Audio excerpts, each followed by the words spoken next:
Hello everyone. In this video, we are going to tackle a classic coding problem, generating all possible subsets of a given set. This is commonly known as the power set problem. It is a fundamental concept for understanding recursion and backtracking algorithms. First, let's define exactly what we are building. The power set is simply the collection of all subsets that can be created from an input set. This includes the empty set, which has nothing in it, and the original set itself. The key thing to remember is that if your input has n elements, your output will contain 2 to the power of n subsets. For example, if we have just two numbers, 1 and 2, we get 4 results: empty, 1, 2, and 1, 2. How do we solve this using code? The intuition is surprisingly simple. For every single element in our list, we have exactly 2 choices. We can either include that element in our current subset, or we can exclude it. That is it. We make this binary decision for the first number, then the second, and so on until we run out of numbers. Let's visualize this as a tree. Imagine our input is the set 1, 2, 3. We start at the root with an empty subset. Our first decision is for the number 1. We split into 2 branches. On the left, we exclude 1, keeping our subset empty. On the right, we include 1. These are now the starting points for the next step. Now we move to the next number, which is 2. We apply the same logic to both branches we created in the previous step. From the left branch, we can exclude 2 or include 2.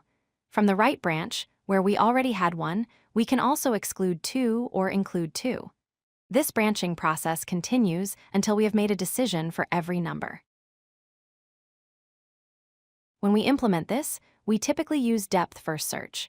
This means the computer goes deep down one path of the tree before coming back up. We use a stack to keep track of our recursion. Crucially, when we finish a branch, we backtrack. This means we remove the last element we added so we can go down a different path with a clean state. Here is what the algorithm looks like in pseudocode. We have a function that takes an index and the current subset. First, we check our base case. If the index equals the size of our input, we are done with this branch, so we print the result. If not, we first make a recursive call without adding the current item. Then, we add the item and make another recursive call. Finally, and most importantly, we pop the item to backtrack. Let's talk about performance. The time complexity is big O of 2 to the power of n. This makes sense because we are generating 2 to the power of n subsets. The space complexity is big O of n. This is because our recursion stack only goes as deep as the number of elements in our set, and we store at most n elements in our temporary list. To wrap up, remember these key points. The power set size grows exponentially. We solve it by making a binary choice for each element, include or exclude.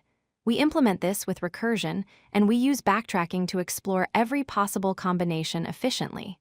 Thanks for watching. If you like this video, hit that like button and don't forget to subscribe.